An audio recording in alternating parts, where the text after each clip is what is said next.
Morning, guys. This is the way I see things. You and myself are already the entrepreneurs of our mindset.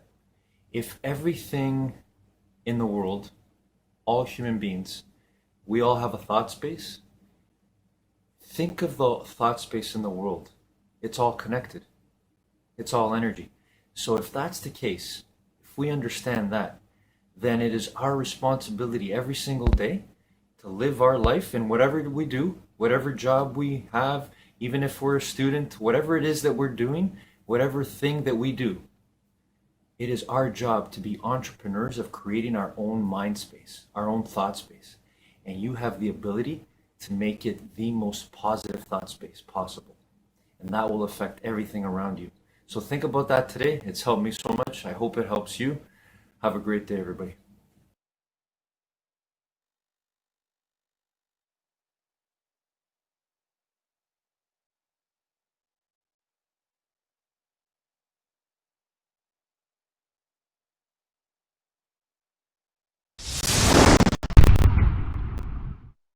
You want to present yourself to the world in a manner that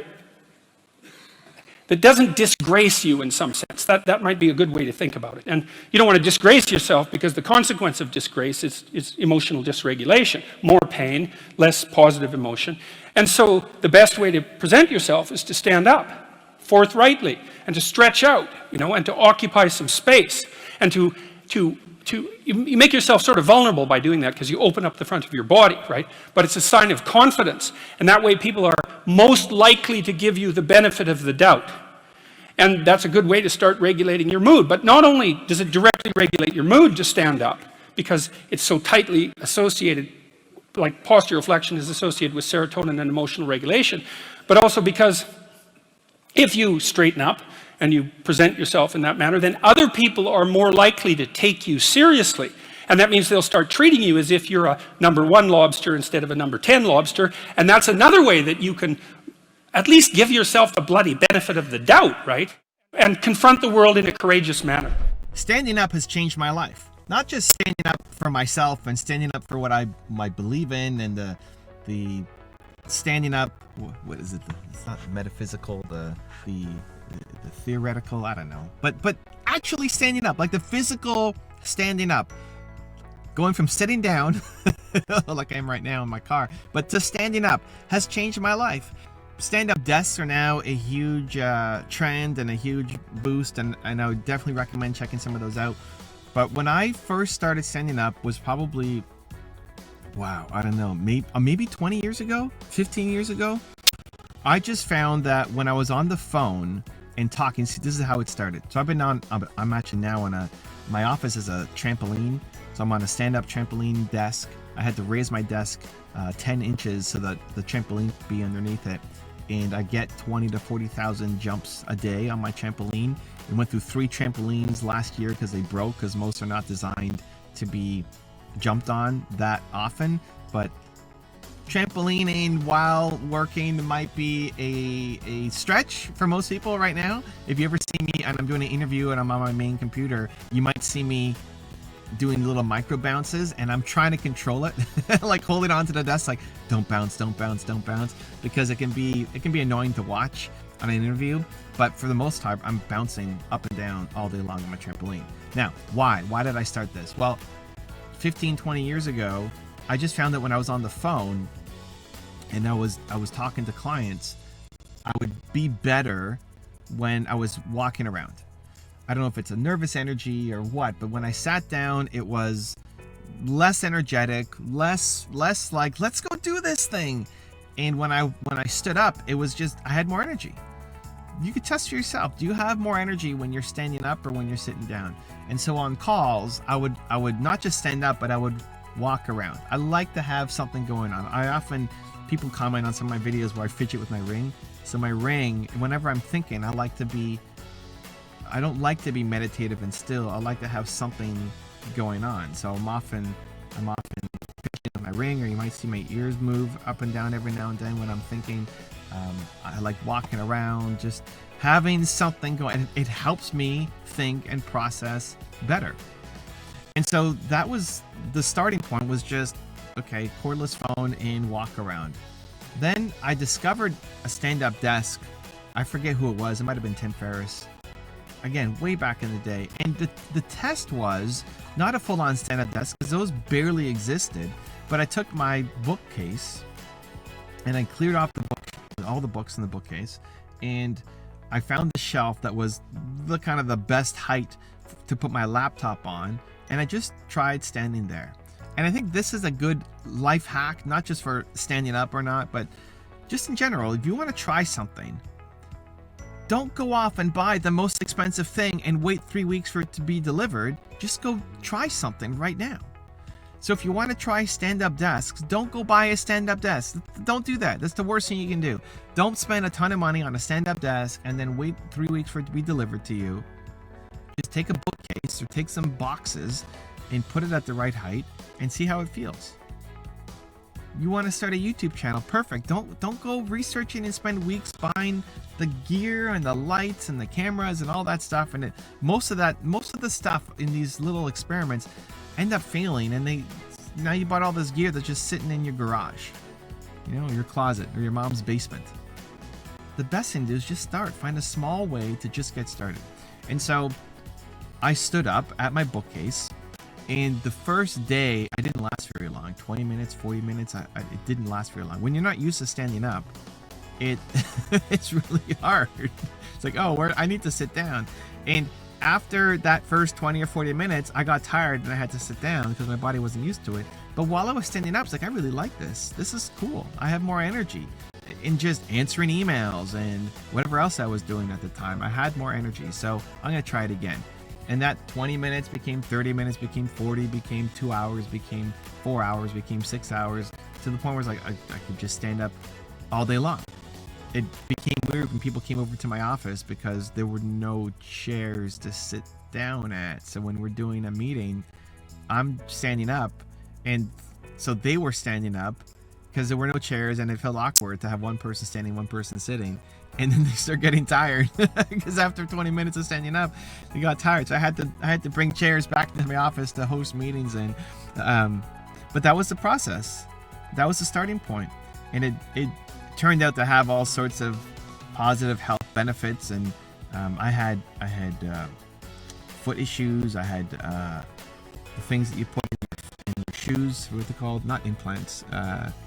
Customized soles, whatever. I was going to in my 20s. I was going to a chiropractor almost every week because my back was a mess. My knees were achy and cracking every time I was walking. Like, my body seemed to be falling apart in my 20s. I'm now 42 in May.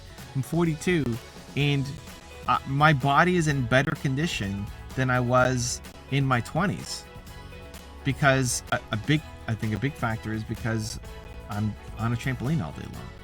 Instead of sitting all day long with terrible posture and my body falling apart, now I'm jumping on a trampoline all day long. It's easy on my joints, my body. I'm happy. I have more energy, and as a result, I'm healthier. The move to a trampoline came because I was already standing up for at least 5 years, maybe more. And I saw Tony Robbins do his seminars, and backstage he would always jump before he goes on stage. Tony jumps a couple times on his rebounder. Rebounder is just a mini trampoline, not like the giant trampolines like what you have in your backyard. A rebounder is a mini version of it that you can keep in your office or your home or whatever. He jumps a couple times on his rebounder, sprays something in his mouth, does like a spin, and then walks on stage. If you ever see him backstage, that's what he's always doing. He jumps on his trampoline a couple times, puts something in his mouth, spins around, goes out on stage, ready to go. And so that's pretty cool. I wonder what he's spraying in his mouth.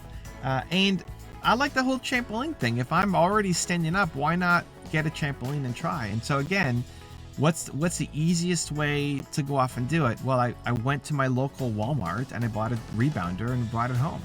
And had to adjust the height of my desk and had to raise it beyond what the max height was. And the rebounder I bought ended up breaking shortly after because it wasn't designed to be jumped on that often, all day long, every day, right? But whatever, it's fine. Lessons learned, right? You figure it out and think, is this worth doing or not? take the idea that you've got and try, because again, the biggest thing that most people are missing is just momentum. You're just not trying. You've got this idea, and we spend our best energy planning it and ideating and researching and what's the perfect trampoline and what's the perfect stand-up desk. And you spend all that energy researching, and then tomorrow you wake up, or the next week you come back, or the next month or whatever, and like nothing has happened on it still. You have all these great intentions, but there's not enough momentum. And so idea to action. Trust that your ideas come to you for a reason, and go do something about them. And so go get the stand-up desk by creating boxes in your office. Go get the cheapest trampoline at Walmart and just jump on it and see how it feels. It's ended up changing my life. So I'm not used to sitting down anymore. We actually moved. We just sold our place. We bought a new place, and I moved into one of the rooms as a temporary place while we were showing our place, because my office backdrop is not very conducive to selling the house. Most people are not used to a stand-up desk, a giant stand-up desk and trampoline and all that. And so I took my office down, because when you're selling a home, you want it to appeal to everybody. And I sat down for, I don't know, a couple weeks while we were selling our place. And all of a sudden, the back issues came back. I was cracking my back a lot. My knees started to hurt again. My feet started to hurt again. My posture was terrible again. And I realized, wow, this is why I stand up. So 2 lessons in this video. The first is try standing up. You'll probably have more energy. You'll probably feel better. It's probably better for your health. People say sitting is the new smoking, right? So try standing up and just give it a shot. And don't stress out if you get tired after 20 minutes like I did the first time through. It's okay. But do you have more energy while you're working, while you're standing up? And if so, then just keep going and just start with a bookshelf or some bookshelves. Or some boxes, whatever, just to get started. And the second lesson is just do something. Just momentum, imperfect action. The ideas that you have in your head are great. They're genius. You need to do something. You need to stop putting the gas pedal on the energy that's flowing through you. Like, greatness is flowing through you, and you're actively saying stop, stop, stop. Do something. Find the smallest possible way today, like right now, the smallest possible way to take that awesome idea in your head and build some momentum towards it, because the only thing you're missing towards your great life is the momentum. Also, to make sure you're actually taking action after watching this video, I've designed a special free worksheet just for this video. The worksheet will highlight all of the lessons learned in this video, as well as pull out our 3 favorite learnings and quotes that will inspire you to actually do something. The worksheet will also give you space to write down what your takeaways are and your specific plan of action to make sure you're getting results. If you want the worksheet designed specifically for this video, absolutely for free, there's a link in the description below. Go click on it and start building the momentum in your life and your business. I'll see you there.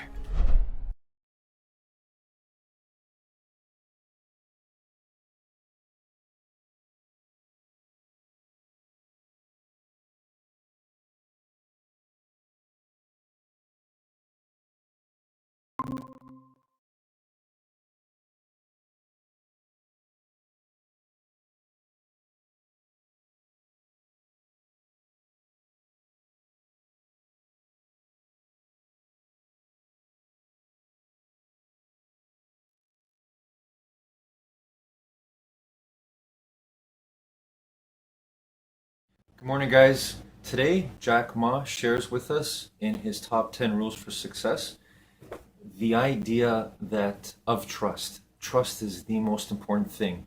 It is the glue of life, as Stephen Covey has said. Jack Ma says that we have to build trust. When he gives the example, when he started e-commerce in China, people viewed it as something that would be impossible to build trust. People always believed in face-to-face communication, person to person. So people didn't trust in the system, but Jack Ma was persistent, and his motto is build trust. And so even though his company, they don't see people, they don't meet people, they are focused on having that trust, and it is possible. Think about us right now interacting, you giving me your attention, I'm trying to help you. We are building trust with each other. So build trust. It is the most important thing in life. Have a great day, everybody.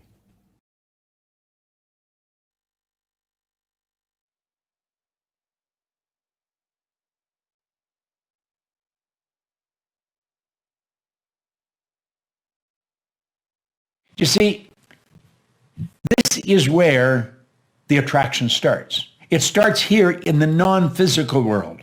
Now, this is a mind game. You must understand the mind if you're really going to make it happen. And when you study this and start to understand it, then you attract according to the vibration you're in. And you'll start to understand that.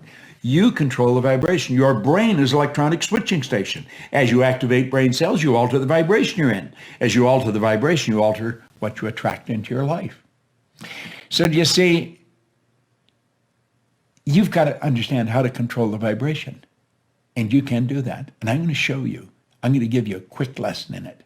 And when you get it, everything will change. Way back in 1934, the same year that Simeon Kirlian perfected the form of photography, where you can photograph mass and photograph the energy leaving the body, there was a doctor down in San Antonio, Texas, Dr. Thurman Fleet. He wanted to understand the mind, and he wanted to understand paradigms. See, paradigm is a mind program. It's a program in your subconscious mind that's controlling your behavior. Think of this for a moment. You already know how to do better than you're doing, but you're not doing it. Everybody does. See, the part of our mind that knows things and the part that controls our behavior, two different parts.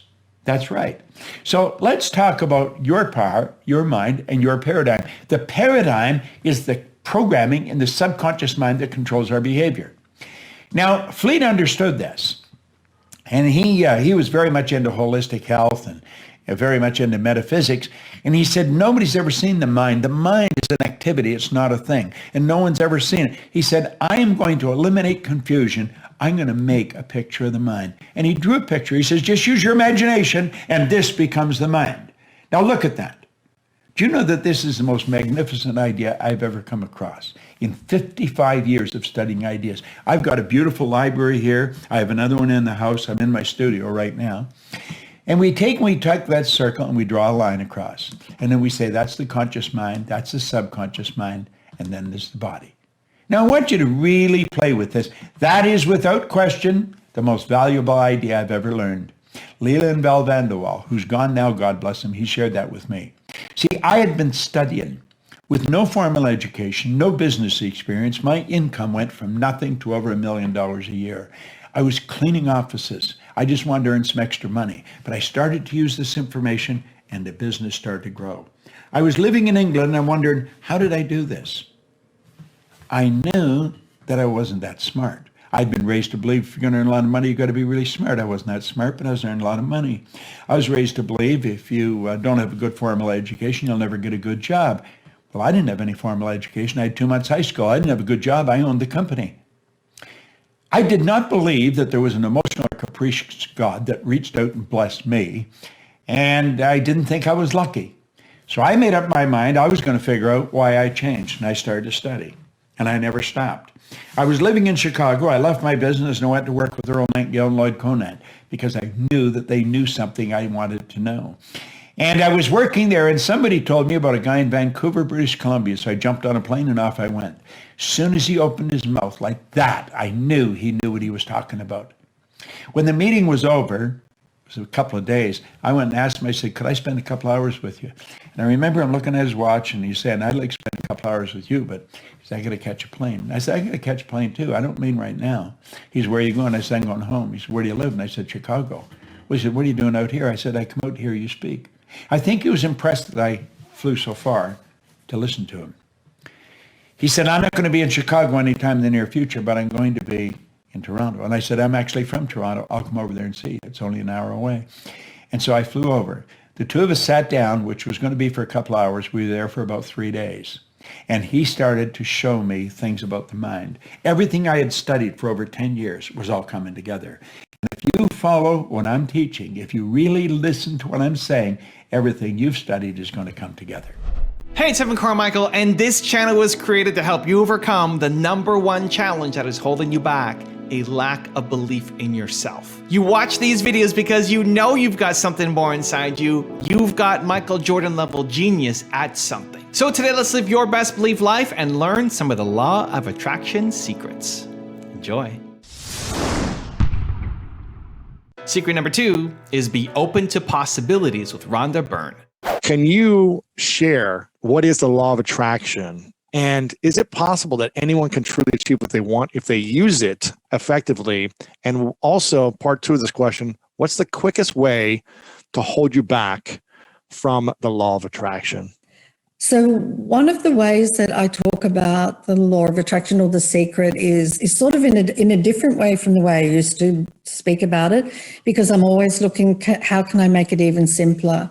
And I mean, basically that work talks about the power of the mind and the power of thought to create our physical world and material world. And then the greatest secret takes that to a whole new level, actually. And so then you really get to see that, oh my gosh, it's super easy to create anything I want. Like really so easy. Because if we have a belief it's hard, then it's going to be hard, you know? And so it has everything to do with our mind and what we believe. And so if we believe a thought, it will manifest. End of story. Manifest. So if we believe we are deserving of great love, then we will manifest it. If we believe we're going to be poor, we're going to stay poor. If we believe we don't deserve something, then it's not going to come to us. And, you know, it's interesting because for all of us, you know, and we've been conditioned, you know. I mean, you were very fortunate because you had a childhood where your mind was opened and you were opened and your heart was opened. And that's the biggest thing, is to open yourself to the possibility that everything isn't the way it appears to be. And so even if you can just open yourself to that possibility just for a moment, you can pick up it all the next day. You can take it all with you the next day, that it's all real and everything that you're seeing. But if you just for a moment open to the possibility that things might not be the way that you think they are, then you have the greatest opportunity to really discover something incredible, how incredible you are. So with the secret, I describe it really, and so I really simplify it and the law of attraction, because I would say to anybody, if you would just think about what you want, that's all you'd ever get in your life. Ooh, it's as simple as that. Secret number 3 is clear blockages within you with Big Sean. One of the things I've had to do in my life is clear some of the blockages that I've had, and, you know, all in different ways, all through different people. And that's something that I may want to get more detailed in with people too, because people are going to say, well, how do I clear these blockages within me? And there are many, many ways and many people that I've met with that have been able to, you know, help me. And, you know, I used to have a worriment of money was one of them. Just like you can inherit your parents' hair, or you can inherit their eyes, or you can inherit their, you know, I remember my dad used to be like, oh, I used to smile just like you did. You know, it's like you can inherit a smile. You can also inherit someone's fears. You can also inherit someone's beliefs that aren't in alignment with, you know, your own, and you feel very conflicted. You can inherit you can inherit pain. You can inherit racism. And you could be like, well, I'm not a racist person, but I know someone who's like, bro, I'm not a racist person, but then they call every black person a kid. You know, he's good. That's a good kid. And I'm like, you got to watch yourself a little bit, man. That's like, you know, just pay attention to that, because you don't refer to people who look like you as a kid. And so you might refer to somebody who's a kid that's the same age, almost the same age as you, you know? So it's like you inherit these things. You may not even realize it, right? And it's important to just do the work on yourself, because to push the next, it's like also breaking generational curses. It's like, I broke one of the blockages I had, and now my family, we are getting more of our dreams out. My mom is doing things that she never thought she would do. My dad, my brother, you know, we grew up in debt essentially, and I had to break that. That was one of the blocks I had to break, was the block of not be scared to have money, feel like there's a scarcity of money. And it's not, you know, it's all just energy, right? And you can have as much energy as needed. And to to clear all of these blocks. But to get back to my point, it is so important to go through these blocks and these traumas, because when you pass it on to not only just the next generation, you pass it on to the people around you, your friends, your family. You know, you are the company you keep. And the more like-minded and better you are, the better everyone around you is, including your family, right? And you guys can have the opportunity to do anything that is possible, anything you want, any empire, any business, any ownership, things that you didn't even know was imaginable, but it all starts with you working on yourself. And that's the importance of, you know, the traumas. It's almost like, well, why would I want to correct, you know, if cancer runs in our family, breast cancer runs in our family, why would I want to correct that? Well, you want to correct that so you don't pass it on. Mm-hmm. And, you know, the vibration of cancer is a low vibration. You know what I'm saying? So, you know, it's important to take care of ourselves and get rid of that trauma. But okay. That was beautiful. I'm so glad you went there. Yeah. I'm so happy you went there, because the idea of being aware of what we're inheriting is so important, especially when you went that we are aware of, we inherit what we wear and how we think and how we look, but then how we behave, how we communicate, how we talk to people, how we think about people, how we think about women, how we think about men, how we think about... Oh, that's a good one. How you think about women and men. Yeah. You know, that's another thing. Or them, how you think about trans, how you think about LGBTQ, just how we think about other. Mm-hmm. I'm so glad you went there. I just wanted to say that. I'm so happy you took us on that. Yeah. I can just imagine like aliens or people from another world being like, man, these people really trip that they have different shades of... skin. They really be like, they really kill each other over this. Like, you know, I've never seen a cow look at another cow and be like, you're a brown cow, you're a black and white cow, I don't want to be around you. Like, no, they don't. It's like, you know, and it makes me realize that like if we kill each other and hate each other over things like that, or who we love, right, or things that even have nothing to do with us, then I wonder how we would handle an extraterrestrial or an alien, or really something that is really different. Like, you know, I'm like, maybe that's why the government or whoever doesn't ever want to really break it to humanity, because who are going to react, you know? But that's a whole nother conversation. Also, to make sure you're actually taking action after watching this video, I've designed a special free worksheet just for this video. The worksheet will highlight all of the lessons learned in this video, as well as pull out our 3 favorite learnings and quotes that will inspire you to actually do something. The worksheet will also give you space to write down what your key takeaways are and your specific plan of action to make sure you're getting results. If you want the worksheet designed specifically for this video, absolutely for free, there's a link in the description below. Go click on it and start building the momentum in your life and your business. I'll see you there. Secret number 4, stop doubting yourself, with Ashley Graham. A lot of people say that manifestation is like lying to yourself or magic. Do you think that just like having conversations about what you want in life is magic or lying to yourself? None of it is fake. All of it is real. If you want something, you can have it.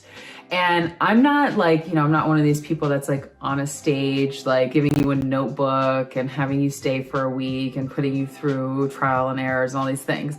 What I'm just telling you is, if you speak it, if you write it, and if you put action behind it, you can have it. That's not magic. That's common sense. Okay, so how I learned about manifestation is kind of funny, because it was when The Secret first came out. Okay, do not judge me. Okay, we all know about The Secret. I was an Oprah fan. She put it on her show and we all geeked out. And I must have been 18, and we had all gone over to my friend's house, and we were like, okay, The Secret. And we just watched Oprah, and we like got the movie, and we got the book, and we started putting vision boards together. And I had never done that before, but what it did was it started getting me excited about my future and what I actually wanted. Instead of just saying, I want to be successful, I want to be rich, I want to be in love, it actually helped me understand details about how to ask for what I wanted. Nothing was vague and nothing was too broad. I actually kind of honed in on different aspects of my life. So for example, on one vision board, I had a big house, one that I loved. I had money signs kind of like all dripping all over each other. I would put like an actual dollar bill and I would put a comma and like add zeros to it. I put Sports Illustrated, a woman speaking like that, with a red carpet under her and a pedestal that would represent TED Talks. A lingerie brand, I put a makeup brand, and I put that corkboard in my bedroom so that it would face me, so that when I would wake up and when I would go to bed, it would be one of the last things that I would see. Here's the thing, I didn't want to like put myself in such a box, but if there is something that you want to work with that's so specific to you, put it up there, put it on. I mean, TED Talk, I was so specific. I wanted to do a TED Talk and I did it. Sports Illustrated, I wanted to shoot for Sports Illustrated. I wanted a cover, but I will let you guys know, these things take time. And this vision board specifically took me 3 years. You can write down in a journal exactly what you want. You can categorize it. I mean, literally there's no right or wrong way to do this. It's just about the action and about doing it for yourself. What is it that you know that you could do? What is something that maybe could happen? My track record with my vision board is like, you know, it's pretty good. Part of me feels like it's really good because I don't keep what my goals are to just myself. I talk about them with the people that work for me, that work around me.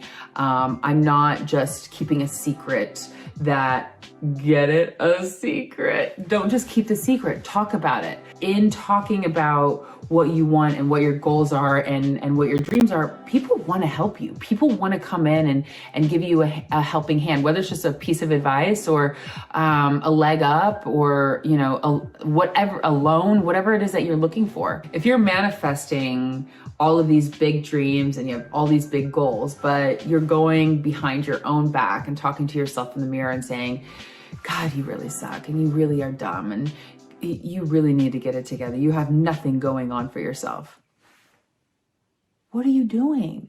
Not only are you blocking your own blessings, but you're blocking your future. You are the roadblock to what it is that you are actually trying to manifest.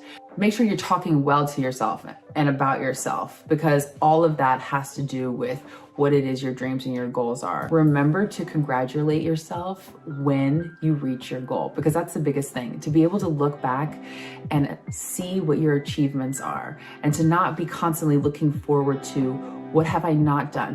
Where am I going again? Remember to look back and say, you did a great job. Secret number 5, develop certainty with Mary Kate.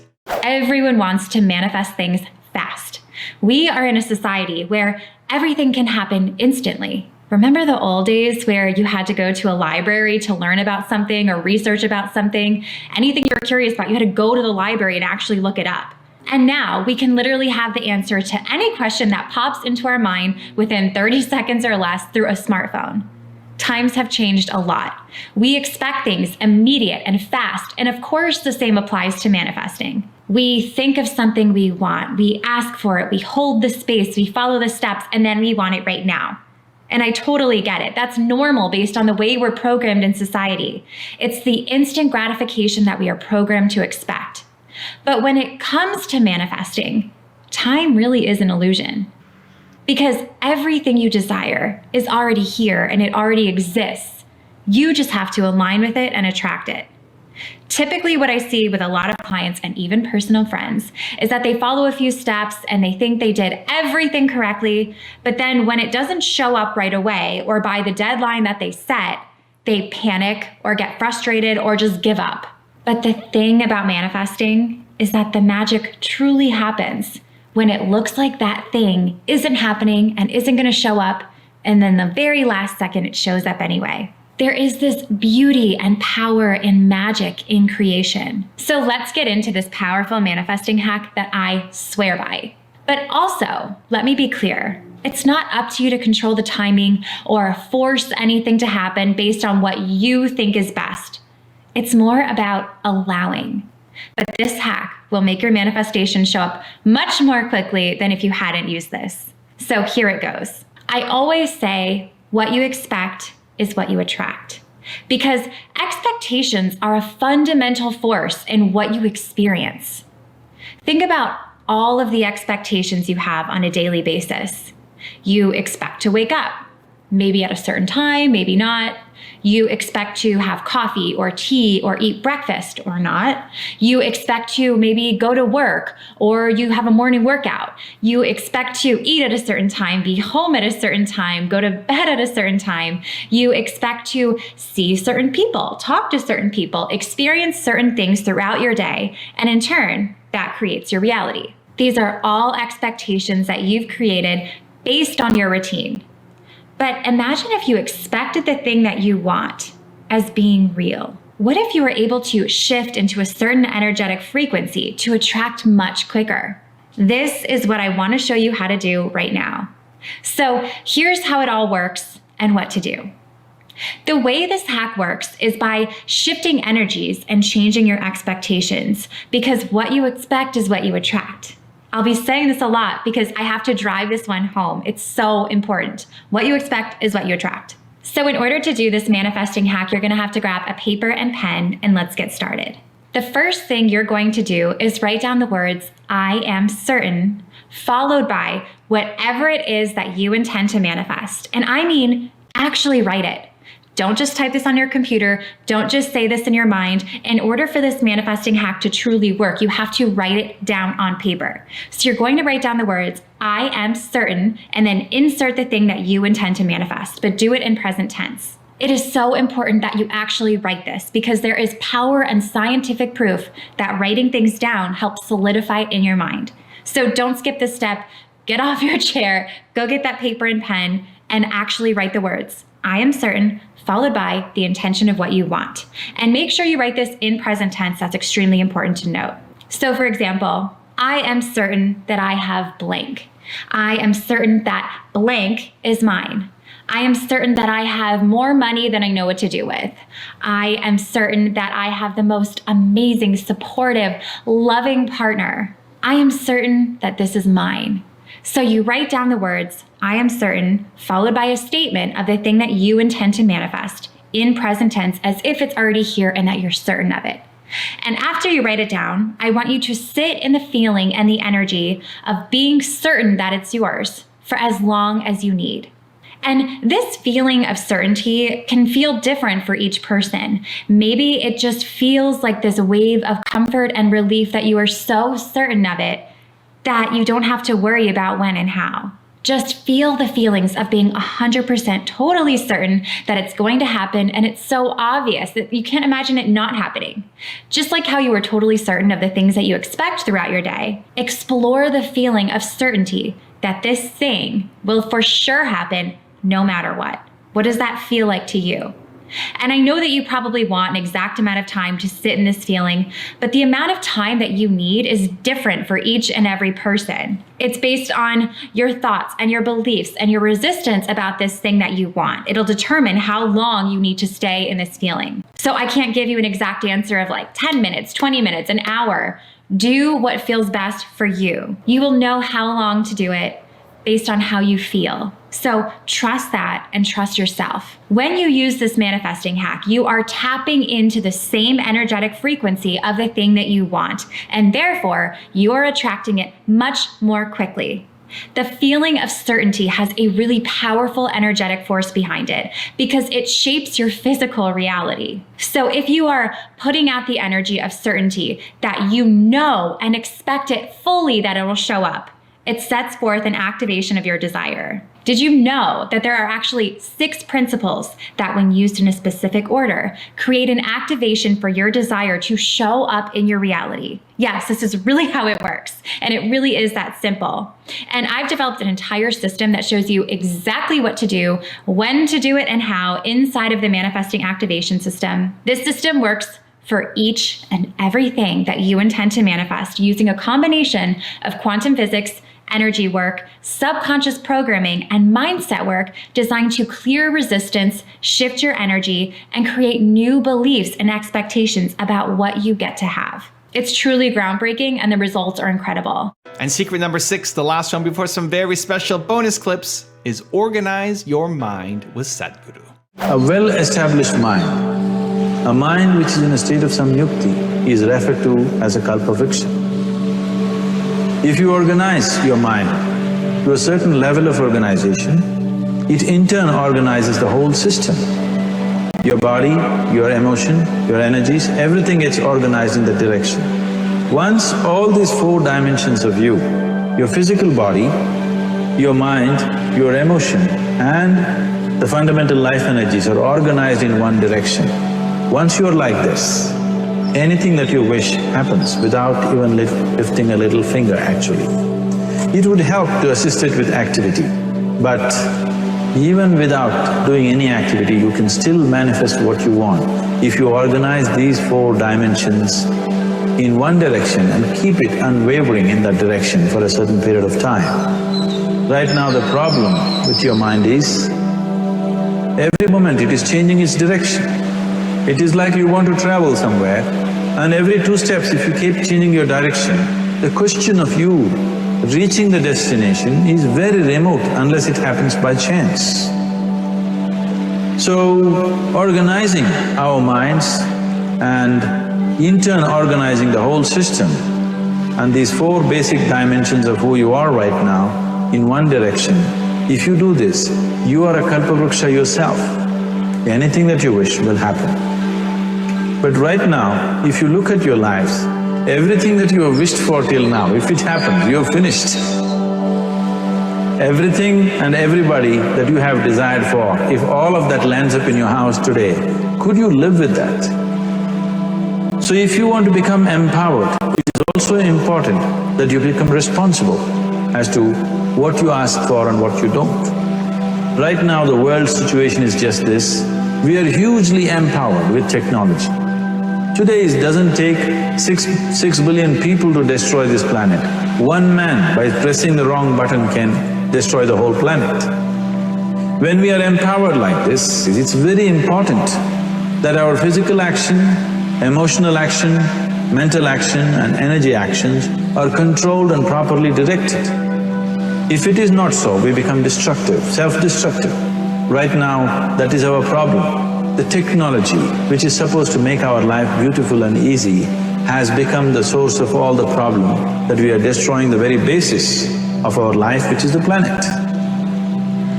So what should have been a boon, we are making a curse out of it. What has brought incredible levels of comfort and convenience to us in the last 100 years or so has also become a threat to our life simply because we are not conscious action, we are in a compulsive state of action. So organizing our minds fundamentally means moving from a compulsive state of activity to a conscious state of activity. You might have heard of people for whom they asked for something and beyond all expectations it came true for them. Generally this happens to people who are in faith. Now, let's say you want to build a house. If you start thinking, oh, I want to build a house. To build a house I need 50 lakhs, but I have only 50 rupees in my pocket. Not possible, not possible, not possible. The moment you say not possible, you're also saying I don't want it. So on one level you're creating a desire that you want something, on another level you're saying I don't want it. So in this conflict, it may not happen. Someone who has some faith in a god or in a temple or whatever, who is simple-minded. Faith works only for those people who are simple-minded. Thinking people, people who are too much thinking, for them it never works. A childlike person who has a simple faith in his god or his temple or whatever, he goes to the temple and says, Shiva, I want a house. I don't know how, you must make it for me. Now in his mind there are no negative thoughts. Will it happen? Will it not happen? Is it possible? Is it not possible? These things are completely removed by this simple act of faith. Now he believes Shiva will do it for him and it will happen. So is Shiva going to come and build your house? No, I want you to understand, God will not lift his little finger for you. What you refer to as God is the source of creation. As a creator, he has done a phenomenal job, there's no question about it. Could you think of a better creation than this? Is it in anybody's imagination to think anything better than what is there right now? So as a creator, he has done his job wonderfully well, but if you want life to happen the way you want it. Because right now, the very crux of your happiness and your well-being is this. If at all if you're unhappy, the only and only reason why you're unhappy is life is not happening the way you think it should happen. That's all it is. So if life is not happening the way you think it should happen, you're unhappy. If life happens the way you think it should happen, you're happy.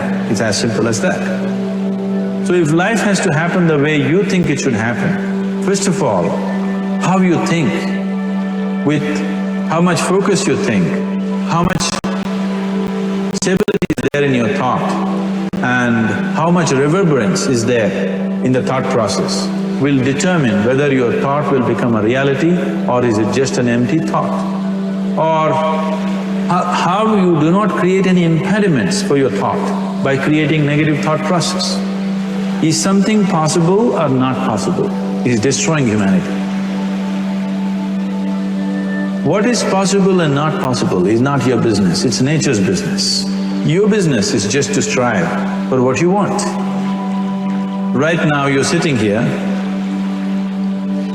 If I ask you two simple questions, I want you to just look at this and answer this. Right now from where you're sitting, can you just fly off? You say no? Right now from where you're sitting, can you get up and walk? You'll say yes. What is the basis of this? Why you say no to flying and yes to walking? Because past experience of life, many times you've gotten up and walked, never did you fly off. Or in other words, you're using the past experience of life as a basis for deciding whether something is possible or not possible. Or in other words, you have decided that what has not happened till now cannot happen in your life in future. This is a disgrace to humanity and the human spirit. What has not happened till now on this planet can happen tomorrow. Human beings are capable of making it happen tomorrow. So what is possible and what is not possible is not your business.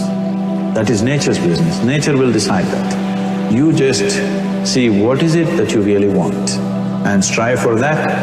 And if your thought is created in a powerful way, without any negativity, without any negative thoughts bringing down the intensity of the thought process, it will definitely manifest.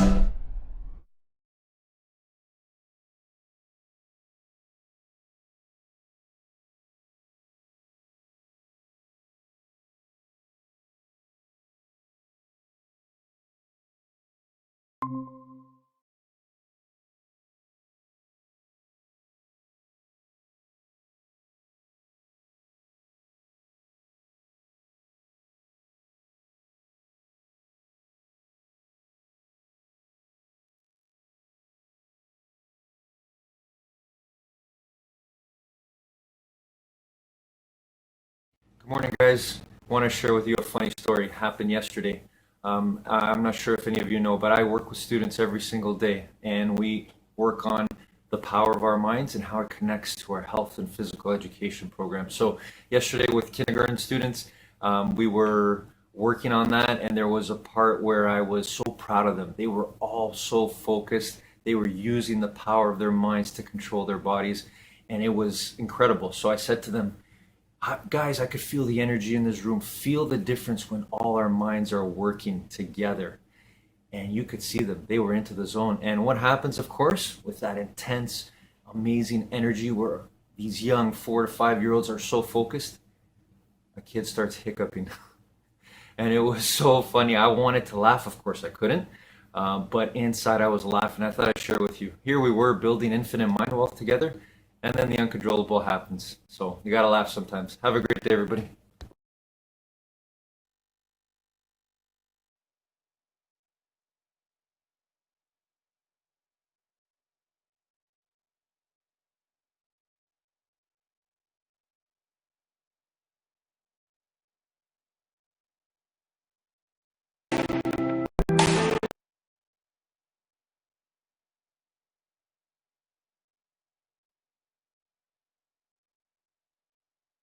Morning, guys. I want to share a funny story with you again. Yesterday, how would you advise people who aren't necessarily going to a career field in which you would make a There's two kinds of items that people buy and think they're investing. One really is investing and the other isn't. If you buy something, a farm, an apartment house, or an interest in a business, and look to the asset itself to determine whether you've done something, what the farm produces, what the business earns, and so on. You don't really care whether the stock market's open. You can do that on a private basis. In fact, you do it on a private basis if you buy a farm or apartment house generally. And it's a perfectly satisfactory investment. You look at the investment itself to deliver the return to you. Now, if you buy something like Bitcoin or some cryptocurrency, you don't have anything that's producing anything. You're just hoping the next guy pays more. And you only feel you'll find the next guy to pay more if he thinks he's going to find somebody that's going to pay more. Now, if you ban trading in farms, you could still buy farms and have a perfectly decent investment. If you ban trading in apartment houses or even in equities, if you ban trading in Berkshire Hathaway for the next 5 years, our investors would do fine, over time. But if you ban trading in tulip bulbs, or if you ban trading in some Bitcoin, which nobody knows exactly what it is, people would say, well, why in the world would I buy it? And you aren't investing when you do that. You're speculating. There's nothing wrong with it. If you want to gamble, somebody else will come along and pay you more money tomorrow. That's one kind of game. That is not investing. Need motivation? Watch a top 10 with Believe Nation. Hey, it's Evan Carmichael, and I make these videos because you are probably the most ambitious person in your circle, but you know you're capable of more, and you get that push by surrounding yourself with the best. So today, let's learn from one of the best, Warren Buffett, and my take on his top 10 rules of success. Enjoy. Rule number 2, surround yourself with success. It's very important to surround yourself with people that are better than you are. You are going to move in the direction of the people you associate with. So you constantly.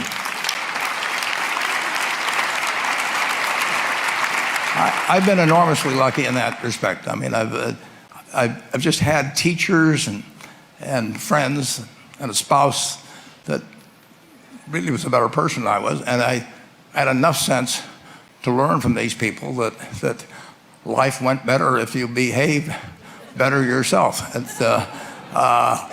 took a while.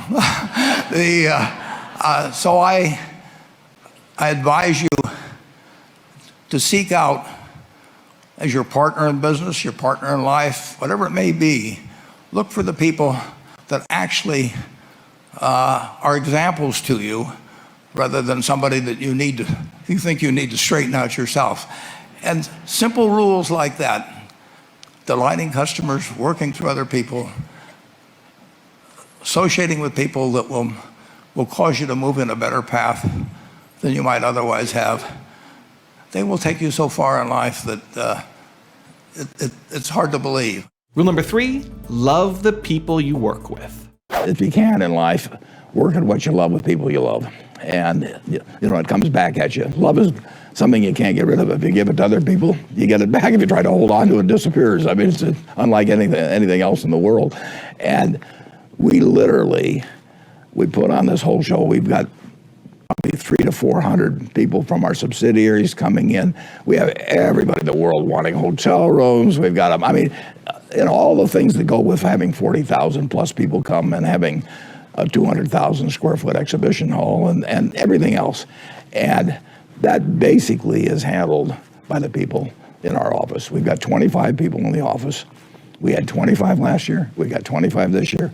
Exactly the same people, not one change of a person. This is a company with 350,000 or so people around the world working, and added 16 billion to sales last year, but we did not add a person. And our CFO is down there working. I mean, he is working with projectionists or whatever they have up there and making sure this and that is right.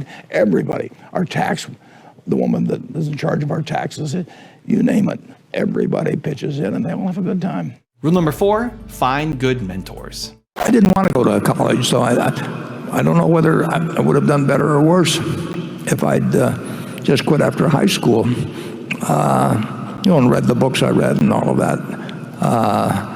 I think that if you run into a few great teachers and they really change the way you see the world to some degree, you're lucky, and you can find them in academia, and you can find them in ordinary life. And I've been extraordinarily lucky in having great teachers, including Charlie. I mean, Charlie's been a wonderful teacher. And, any place you can find somebody that gives you insights into things you didn't understand before, maybe makes you a better person than you would have been before, that's very lucky, and you want to make the most of it. If you can find it in academia, make the most of it. And if you can find it in the rest of your life, make the most of it.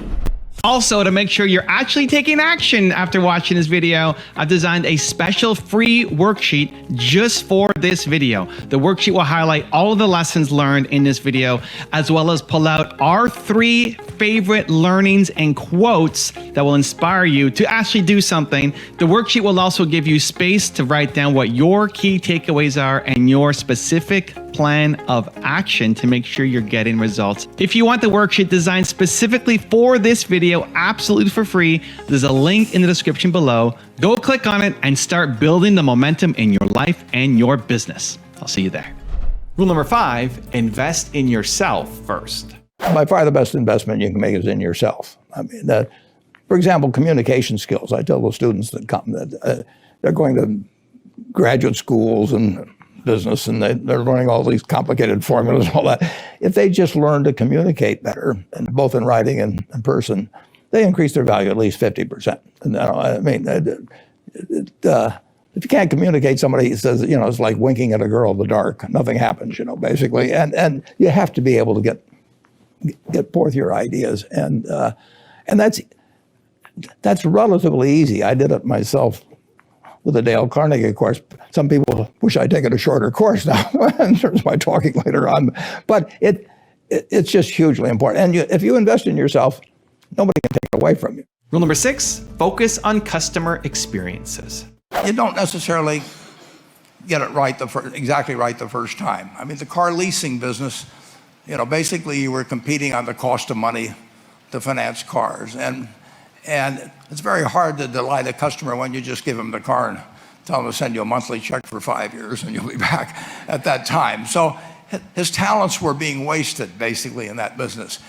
But at the age of 40, with all of that experience behind him, he found the golden key, and he took a very ordinary business and turned it into an absolutely extraordinary operation, and just like Mrs. B or Rose Bumpkin did with furniture.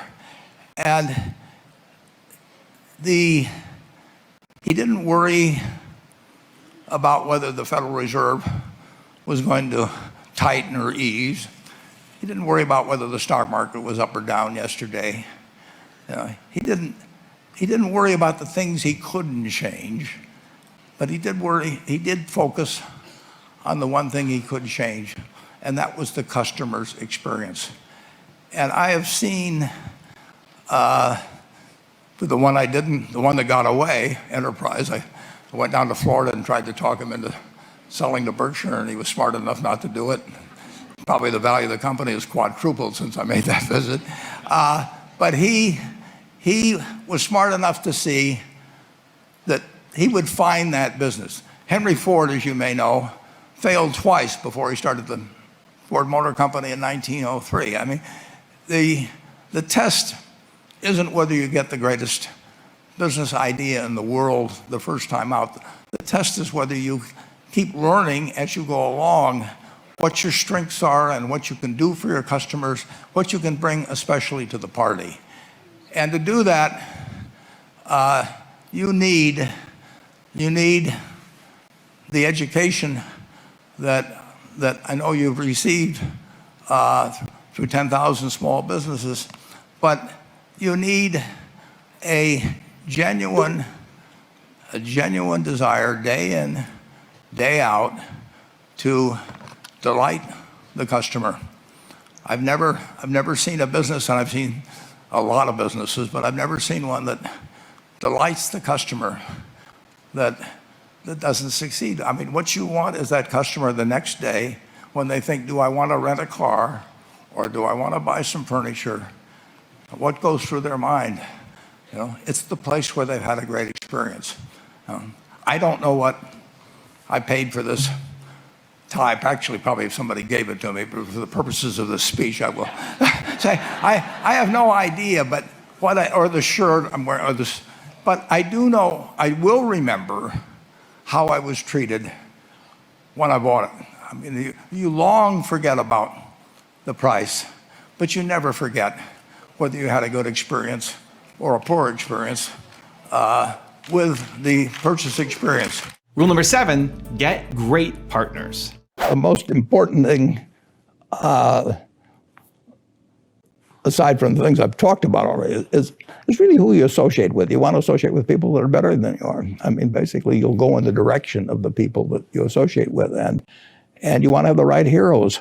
You want people, if you want to emulate somebody, you better pick very carefully who you want to emulate. And when obviously you can't pick your parents, they're going to have an enormous influence on you, but you don't get a choice on that. But you get choices as you go down the line, and who you admire, who you want to copy, and the most important for most people in terms of that decision is their spouse. It's also important in terms of a partner in business, but the partner in life is the most important one. You want to pick a spouse that's better than you are. And then he or she, and you hope they don't figure it out too fast. Rule number 8, pay your people fairly. Some of our managers are in businesses that are just much easier. I mean, we bought into a variety of businesses. People are obviously influenced by what pay arrangements are elsewhere. It wouldn't be human if they weren't. And trying to come to the right answer when you have different degrees of capital intensity, very different degrees of basic profitability, and how much you scale up based on size, because there is an incentive to grow businesses. Usually if businesses get much larger, everybody from the CEO down expects to earn more money for something where they really bring the same amount of intensity and work and ability to it. It is really a tough question. I think that if you engage compensation consultants at public companies, which they all do, they're going to recommend things that cause them to have CEOs recommend them to other companies. It's just you're working against human nature when you have an arrangement like that. I would say that we have obviously kept a very, very, very high percentage of the managers that we hope to have stay with us. In fact, just about 100%. And I think people do like to make their own decisions. They do like recognition. Most people respond. They like doing a good job, and they like the fact that we understand it, and compensation is part of that. But it's not the whole thing. And I wish I could give you some precise formulas. Rule number 9, take some risks. We don't prepare ourselves for a single problem. We prepare ourselves for problems that sometimes create their own momentum. I mean, 2008 and 2009, you didn't see all the problems the first day when what really kicked it off was when the Freddie and Fannie, the GSEs, went into conservatorship in early September. And then when money market funds broke the buck, I mean, there are things that trip other things, and we take a very much a worst case scenario into mind that probably is a considerably worse case than most people do. So I don't look at it as huge, and I'm not recommending that people buy stocks today or tomorrow or next week or next month. I think it all depends on your circumstances, but you shouldn't buy stocks unless you expect, in my view, you expect to hold them for a very extended period and you are prepared financially and psychologically to hold them the same way you would hold a farm and never look at a quote and never pay it. You don't need to pay attention to them. I mean, the main thing to do, and you're not going to pick the bottom, and nobody else can pick it for you or anything of the sort.